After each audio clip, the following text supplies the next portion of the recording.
नमस्कार। आप देख रहे हैं क्रिएटिव न्यूज एक्सप्रेस का विशेष कार्यक्रम हेल्थ वेल्थ और आज हम आपसे मुलाकात कराएंगे एक ऐसे चिकित्सक से जो आयुर्वेद की एक विशेष परंपरा को लेकर हल्द्वानी में लगातार काम कर रहे हैं। मैं बात कर रहा हूं डॉक्टर राहुल गुप्ता की, जिन्होंने हल्द्वानी के मुखानी में विश्व प्रांगण आयुर्वेद चिकित्सालय की स्थापना की और यहीं से वे मरीजों का इलाज कर रहे हैं। मैं आपकी जानकारी के लिए ये भी बता दूं कि डॉक्टर राहुल गुप्ता उदर रोग विशेषज्ञ हैं। इसके अलावा वे महाराष्ट्रियन आयुर्वेद और नारी परीक्षण में विशेषज्ञता हासिल कर चुके हैं। डॉक्टर गुप्ता जो दवाइयाँ आयुर्वेद की अपने मरीजों को देते हैं, वे भी स्वयं ही उसका निर्माण करते हैं, उनको स्वयं ही बनाते हैं। आप आयुर्वेद के एमडी हैं। डॉक्टर साहब, बहुत बहुत स्वागत है आपका हमारे इस कार्यक्रम में हेल्थ में। डॉक्टर साहब, सबसे पहले एक बात आपके बारे में सुनी थी कि आप गुरु शिष्य परंपरा आयुर्वेद में गुरु शिष्य परंपरा के कुछ चुनिंदा जो भारत में चिकित्सक हैं वो उनकी लिस्ट में शामिल हैं। ये गुरु शिष्य परंपरा आयुर्वेद में क्या है और उसका महत्व क्या है? जी, देखिए, आयुर्वेद का जो अवतरण हुआ था, जो अथर्ववेद हमारे रहते हैं उनसे हुआ है, और आयुर्वेद जो आगे बांटा गया है वो भी गुरु शिष्य परंपरा के अंतर्गत ही बांटा गया है। तो उसी तरह से जो आयुर्वेद चिकित्सा करने का या प्रैक्टिस करने का विधान है वो गुरु शिष्य परंपरा के अंतर्गत ही आता है। आप अगर अपने गुरु से आयुर्वेद लेते हैं तो ये आपकी नैतिक जिम्मेदारी बनती है कि आप आयुर्वेद को अपने शिष्यों तक आगे पहुंचा सकें। तभी आयुर्वेद में यश हासिल हो सकता है तथा जो व्याधि है या फिर जो रोगी हैं उनकी चिकित्सा उचित प्रकार से हो सकती है। अच्छा डॉक्टर साहब, एक बात और आपके बारे में सुनी कि आप महाराष्ट्रियन आयुर्वेदा के जी जी जी जी उस लिस्ट में भी आप हैं। जी जी। क्या है महाराष्ट्रियन आयुर्वेदा? एक्चुअली मैं जो गुरु शिष्य परंपरा की आप बात कर रहे थे उसमें हमारे महाराष्ट्र में विश्व आयुर्वेद परंपरा एक है। मैं उसके अंतर्गत ही एक वैद्य हूँ, और ये विश्व परंपरा विश्वनाथ महाराज कोल्हापुर में हमारे आध्यात्मिक गुरु हैं। उनके आशीर्वाद से हमारे जो गुरु हैं, चिकित्सक गुरु हैं, डॉक्टर समीर जमदग्नि जी, वो पुणे के प्रख्यात प्रैक्टिशनरों में से एक हैं।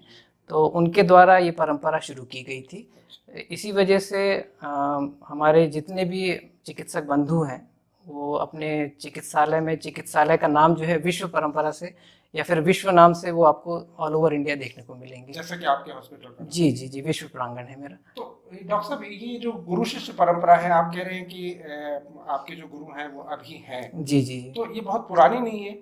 नहीं, एक्चुअली मेरे जो गुरु हैं मैं उनकी 4th जनरेशन हूँ। ठीक है। गुरु शिष्य परंपरा का मतलब दो चीज़ों से ले सकते हैं। एक तो डायरेक्ट जो आपके आद्य गुरु हैं, आपने उनसे ज्ञान प्राप्त किया है। दूसरा स्टेप बाय स्टेप गुरु के शिष्य, फिर उनके शिष्य, इस तरह से मैं उनकी चौथी पीढ़ी हूँ मैं। जी जी जी जी। अच्छा डॉक्टर साहब, एक और चीज़ है जो आपके बारे में और आप ही स्पष्ट कर पाएंगे उसको, ये नाड़ी परीक्षण जो आप करते हैं। जी जी। ये जरा विस्तार से बताइएगा ये कि ये क्या अंतर है? दूसरे लोग भी नब्ज देख के ही करते होंगे जो मैं समझ पा रहा हूँ, तो आप नाड़ी परीक्षण जो आप करते हैं उसमें अंतर क्या है दूसरों से? देखिए, नाड़ी परीक्षण को आम भाषा में नब्ज देखना बोला जाता है, और जिस तरीके से एलोपैथिक साइंस में या एलोपैथिक मेडिकल साइंस में इन्वेस्टिगेशंस वगैरह रहते हैं रोग को जानने के, आयुर्वेद में भी रोग को जानने के कुछ एक तरीके बताए गए हैं, जिसमें से एक नाड़ी परीक्षण या नब्ज देखना रहता है।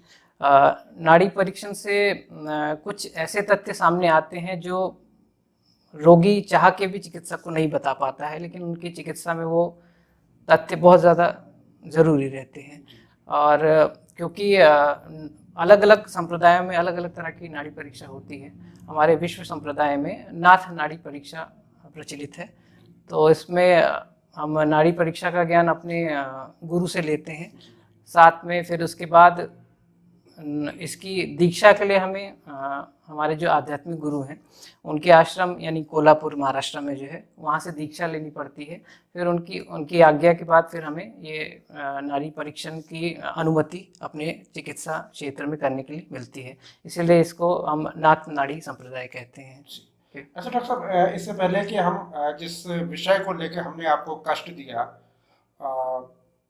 उस विषय पे आए जी, एक चीज और थोड़ा बताइएगा कि एक पंचकर्मा नई पद्धति आयुर्वेद से जुड़ी है। पंचकर्मा क्या है और इससे इलाज मरीजों का कैसे संभव है? जी, देखिए आयुर्वेद में चिकित्सा दो प्रकार से बताई गई है।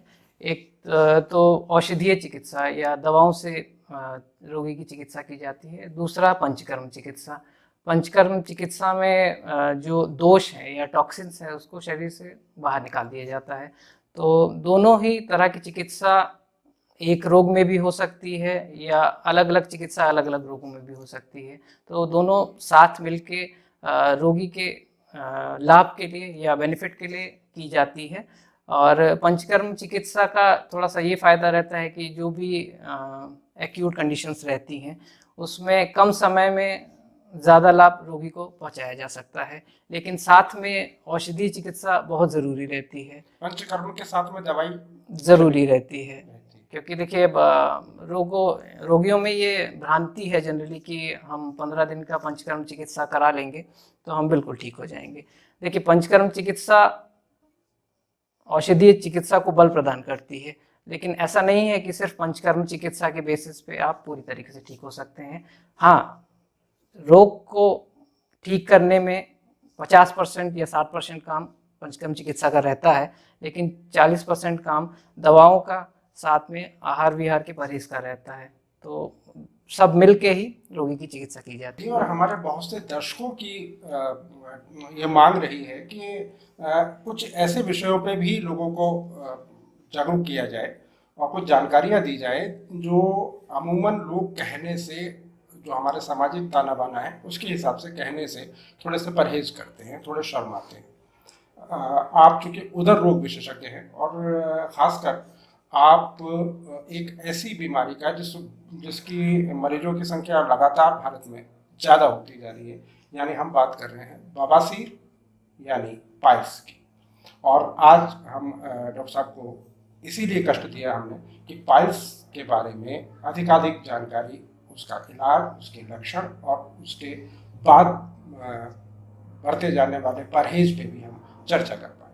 डॉक्टर साहब, सबसे पहला सवाल बवासीर को लेके आता है कि बवासीर की वजह क्या है?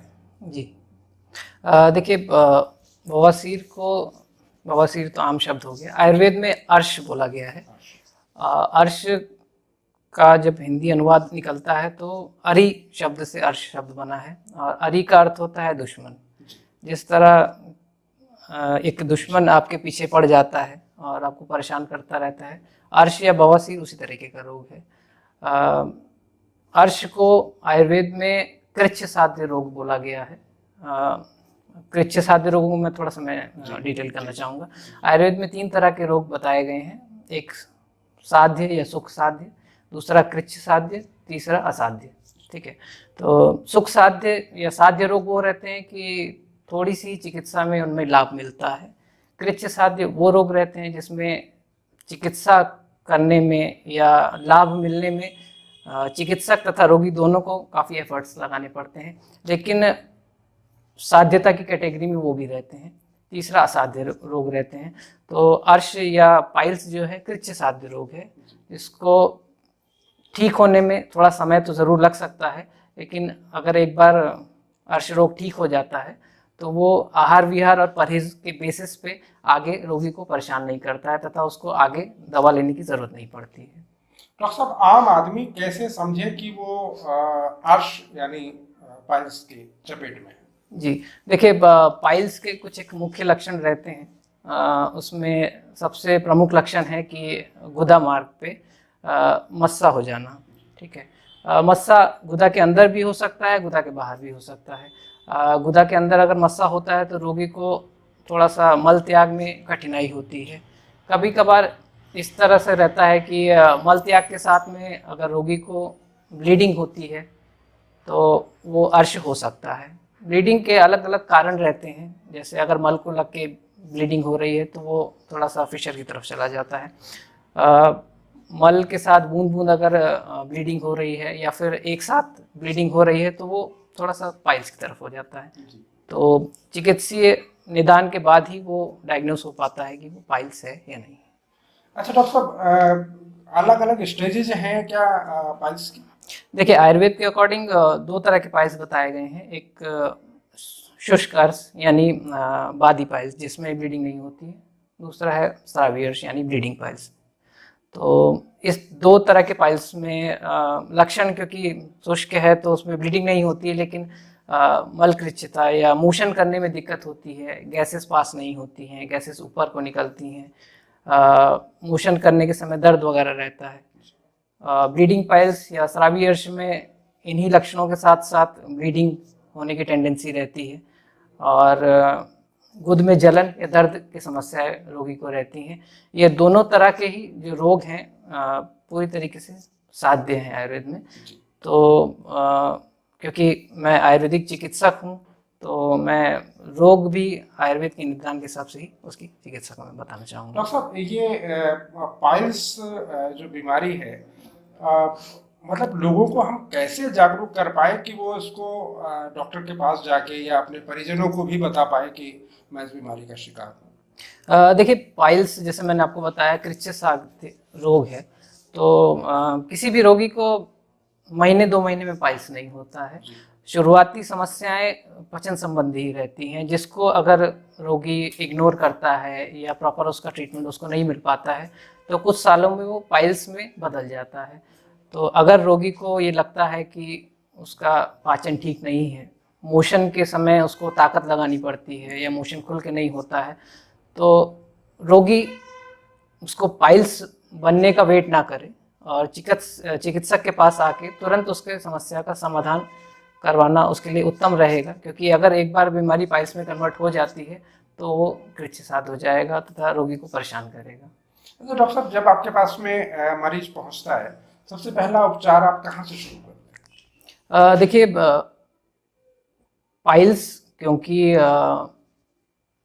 गुदा या एनस या रेक्टम की व्याधि है, बहुत सारे चिकित्सक का फोकस जो रहता है वो एनल एरिया पे रहता है, लेकिन एनस जो है एक डाइजेस्टिव सिस्टम का एंड पार्ट है। ठीक है, आप जो खाना खाते हैं उस खाने का पचन होता है, फिर उससे मल बनता है। अगर आप खाने का पचन सुधार लेंगे तो आपका मल प्रॉपर बनेगा। मल प्रॉपर बनेगा तो गुदा प्रदेश या एनल रीजन में कोई भी रोग, पाइल्स ही नहीं, जो उसके संबंधित रोग हैं जैसे फिशर हो गया या अल्सरेटिव कोलाइटिस वगैरह जो कोलोन में होता है, वो होने की संभावना ही नष्ट हो जाती है।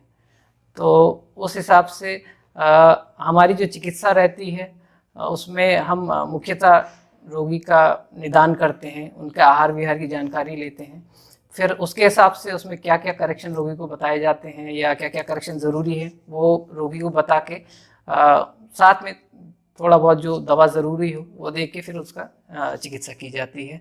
तो मोस्टली 60 to 70% पाइल्स के केसेस में दवा की ज़रूरत ही नहीं पड़ती है। अगर रोगी आहार विहार अपना करेक्ट करने को तैयार है तो वो पाइल्स का मस्सा जैसे जैसे हुआ है वैसे वैसे वो सूख भी जाता है। डॉक्टर साहब, पाइल्स की एक वजह खान पान तो है ही, क्या हम लोग का जो कपड़े पहनने का तरीका, क्या ये भी कहीं कनेक्टेड है? नहीं, कपड़े पहनने का उससे कोई संबंध नहीं है। खान पान साथ में आपका विहार कैसा है, जैसे कुछ लोगों को आदत रहती है कि वो खाना खाने के बाद दिन में सो जाते हैं, कुछ लोगों को आदत रहती है कि वो रात में देर रात तक जागते रहते हैं। ठीक है, तो प्रकृति के विपरीत अगर कुछ भी आप करते हैं तो कोई ना कोई उसका भुगतान आपको भुगतना पड़ेगा। तो आहार के साथ साथ आपका विहार उचित होना ज़रूरी है, तभी आपको पाइल से बचाव मिल सकता है। डॉक्टर साहब, सबसे बड़ा कारण जो हमारे खान पान में वो तो है ही है, क्या चीज़ें ऐसी हैं जो पाइल्स के लिए उत्तरदायी है? देखिए, सबसे मुख्य कारण जो मैं आपको बताना चाहूँगा, सबसे मुख्य कारण जो देखने को मिलता है हल्द्वानी में या फिर कुमाऊं क्षेत्र में। रोगी जो होता है पानी का अति मात्रा में सेवन करता है। आयुर्वेद में पानी का सेवन, जिस तरह से आप भूख लगने पे खाना खाते हैं उस तरह से प्यास लगने पे ही आपको पानी पीना चाहिए। आप ज़रूरत से ज़्यादा पानी पीते हैं, सुबह खाली पेट उठ के पानी पीते हैं, पानी के लिए आप अगर ग्लास की जगह बोतल का प्रयोग करते हैं तो इससे क्या रहता है कि जो अग्नि खाना पचाने के लिए आपको चाहिए वो पानी पचाने में लग जाती है और इस तरह से अपचन की समस्या सामने आती है। वो धीरे धीरे करके पाइल्स में बदल जाती है। तो पाइल्स का रोग या पाइल्स के जो भी रोगी हैं सबसे पहला अपना सुधार अपने पानी में कीजिए, ठीक है। आयुर्वेद में कहीं नहीं लिखा है कि आप सुबह उठ के 1 गिलास या 2 गिलास पानी पिए। इस पॉइंट को मैं ये क्लियर करना चाहूँगा। आयुर्वेद में जो उषापान शब्द आया है, दुर्भाग्य की बात है कि काफ़ी सारे आयुर्वेद चिकित्सकों को इस बारे में भी भ्रांति है। उषापान का अर्थ है कि आप उषा काल यानी ब्रह्म मुहूर्त में उठें और आप थोड़ा सा जल जितना आपको चाहिए वो लें। उषा पान का अर्थ ये नहीं है कि आप 7 से 8 बजे उठ रहे हैं और 2-2 गिलास पानी पी रहे हैं, ठीक है। तो आयुर्वेद में कहीं ऐसा नहीं लिखा है कि आप पानी पीजिए और अपने टॉक्सिन्स फ्लश आउट कीजिए। आप अगर ज़रूरत से ज़्यादा पानी पी रहे हैं तो कहीं ना कहीं वो उदर रोग या फिर पाइल्स की समस्या को न्योता देने का काम करता है। डॉक्टर साहब, जंक फूड हमारी जो नई पीढ़ी है वो बहुत ज़्यादा इस्तेमाल करती है, ये भी एक वजह हो सकती है? बिल्कुल बिल्कुल, ये भी एक वजह रहती है।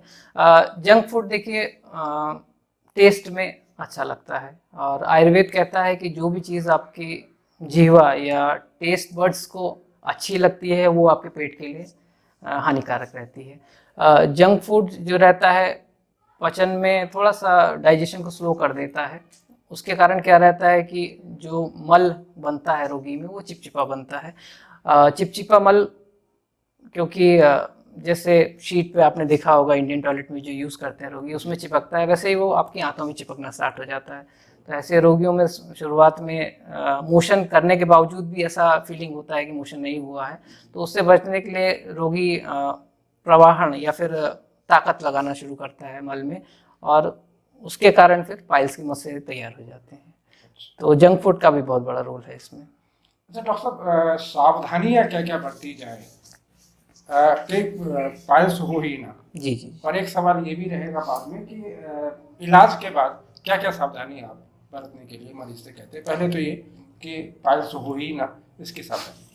देखिए मैंने जैसा बताया 60 से 70% पाइल्स के रोगी आहार विहार पे ही अपना मेंटेन कर सकते हैं या बीमारी को ठीक कर सकते हैं। तो सबसे पहला है कि आप अपने नज़दीकी आयुर्वेदिक चिकित्सक के पास जाके अपने आहार विहार जो रूटीन आपका चल रहा है उसमें क्या गड़बड़ है आप उसको फॉलो कर लें या उसको करेक्ट करवा लें। आहार विहार में जनरली लोग क्या करते हैं कि इंटरनेट पे आर्टिकल्स पढ़ के उसको अंधानुकरण या फिर ब्लाइंडली उसको फॉलो करने लगते हैं। तो अपने शरीर पे आप बिल्कुल एक्सपेरिमेंटेशन ना करें। साथ में आहार में क्या खाना है क्या नहीं खाना है इस पे थोड़ा सा आपको ध्यान देना पड़ेगा। आप जितना ही प्रकृति के नज़दीक रहेंगे या फिर जो भारतीय सभ्यता में जो खान पान आया है उसको जितना आप फॉलो करेंगे आप सुखी रहेंगे। खाने में अगर आप गाय का देसी घी वो अगर लेते हैं, दूध सुबह लेते हैं, रात में बहुत सारे लोग लेते हैं, तो रात में ना लेके सुबह अगर लेते हैं, खाने में गाय का घी आपका रहता है, खाने का समय जो है आपका फिक्स रहता है। अगर डेली आपका खाने का समय फिक्स रहता है 10 से 15 मिनट आगे पीछे चल सकता है, लेकिन अगर आपका समय फिक्स रहता है तो आपको जीवन में कभी भी पाइल्स की समस्या नहीं होंगी। अच्छा, आप जब पाइल्स का उपचार किया गया उसके बाद क्या सावधानियां बरतने की आप सलाह देते हैं?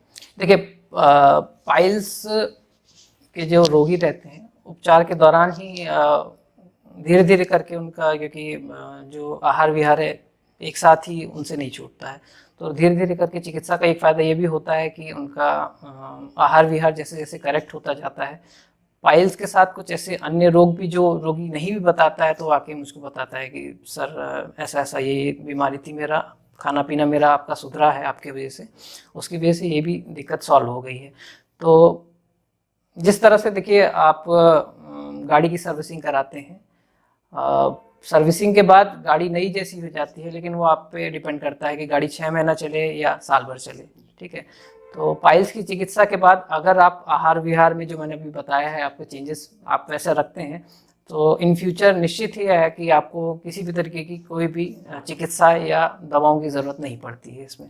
तो वही आहार विहार जो पहले आपको सुधार रखने हैं, चिकित्सा के बाद भी उस पर ही आप मेंटेन कर सकते हैं। अच्छा, दवाई कितने लंबे समय तक चलती हैं पाइल्स में? जनरली देखिए बीमारी का चिकित्सा पीरियड जो है, चिकित्सा कालावधि जो है वो उस पर डिपेंड करती है कि रोगी कितनी जल्दी आयुर्वेद चिकित्सा के पास आता है।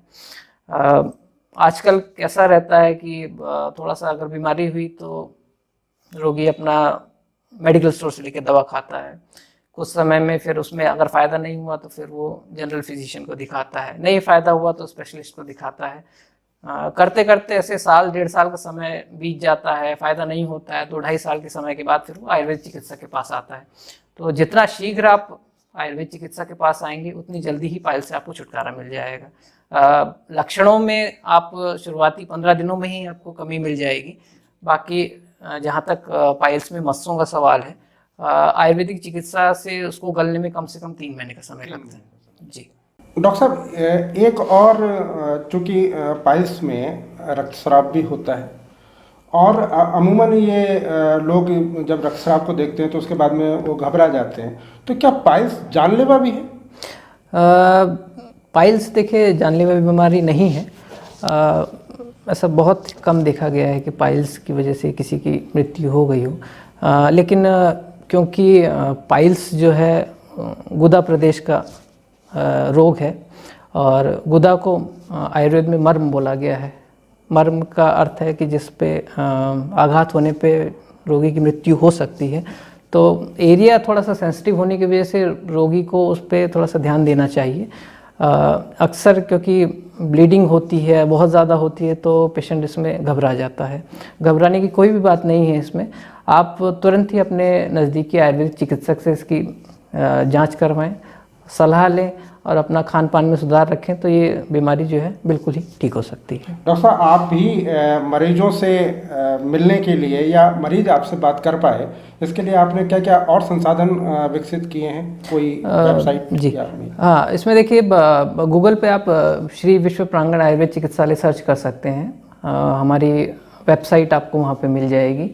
वेबसाइट के थ्रू आप कनेक्ट कर सकते हैं। वेबसाइट में हमारा फ़ोन नंबर भी दिया गया है, हमारा ईमेल भी दिया गया है। तो आपकी जो भी क्वेरीज हों आप वेबसाइट के थ्रू संपर्क बना सकते हैं। ये थे डॉक्टर राहुल गुप्ता।